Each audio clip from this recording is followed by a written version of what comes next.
Right now, over 88% of all international trade is done using this.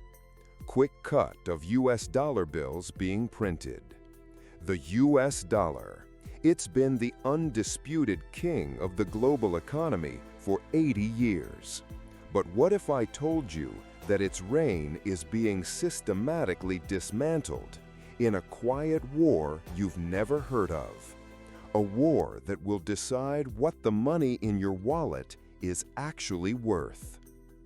To understand the battle, you first have to understand the kingdom. After World War II, the world was in ruins. The US, with its economy intact and holding most of the world's gold, made a deal. At a conference in Bretton Woods, New Hampshire, 44 nations agreed to peg their currencies to the US dollar, which was in turn convertible to gold. The dollar became the global reserve currency, the foundation of world trade. When the US abandoned the gold standard in 1971, it seemed like the system might collapse. But then another deal was struck.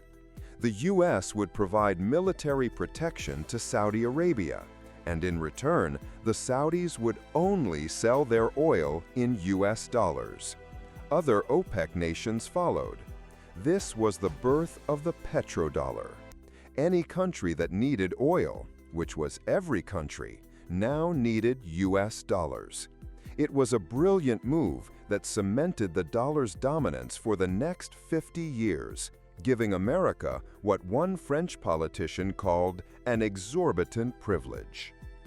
But every kingdom has its weaknesses. The first major crack appeared in 2008. The global financial crisis, which started in the US, sent shockwaves through the world and planted a seed of doubt. Was it really safe to have the entire global system dependent on the decisions and mistakes of one country? But the real catalyst wasn't a mistake, it was a strategy: sanctions.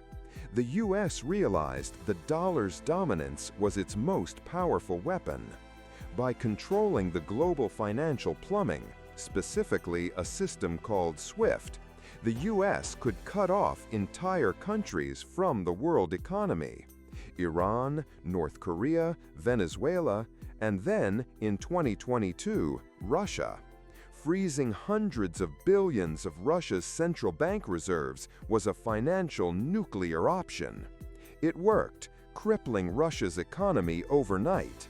But it also sent a terrifying message to the rest of the world. If you cross the US, your savings can be vaporized. The weaponization of the dollar was the starting gun for a rebellion. This is where the quiet war goes public. A new bloc of nations, led by China and Russia, began to actively build an alternative. They're called the BRICS: Brazil, Russia, India, China, and South Africa. A group that now includes major oil producers like Saudi Arabia and the UAE. Their goal? De-dollarization. How? Step 1. Bypass the dollar in their own trade. Russia now sells its oil and gas to China in Chinese yuan. India is buying Russian oil in rupees.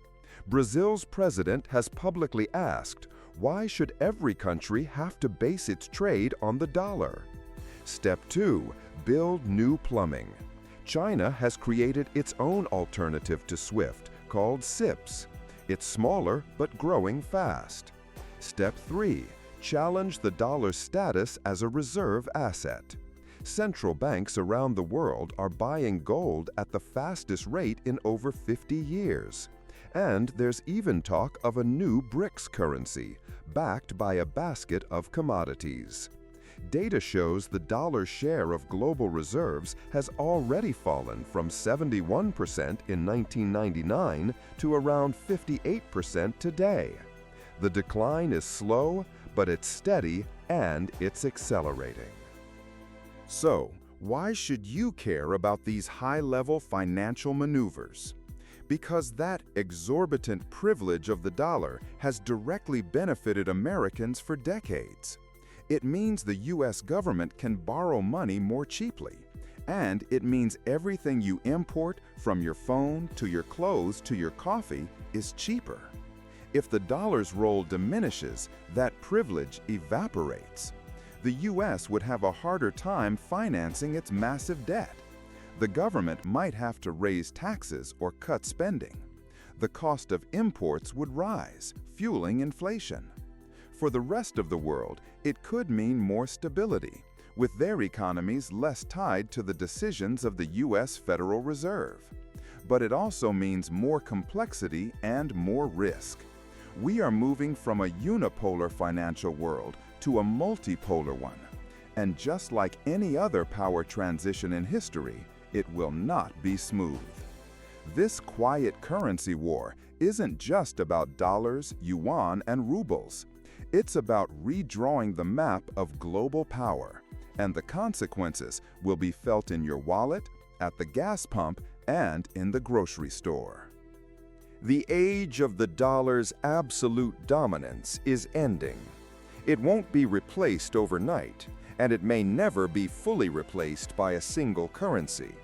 But the shift is happening. This quiet war is forcing every country and every one of us to rethink the very nature of money and power. The world we were born into is being decoded and rewritten, one transaction at a time. What do you think? Is the end of the dollar's reign a good thing or a terrifying prospect? Let us know in the comments. And if you want to keep decoding the hidden forces that shape our world, make sure you subscribe and hit that bell.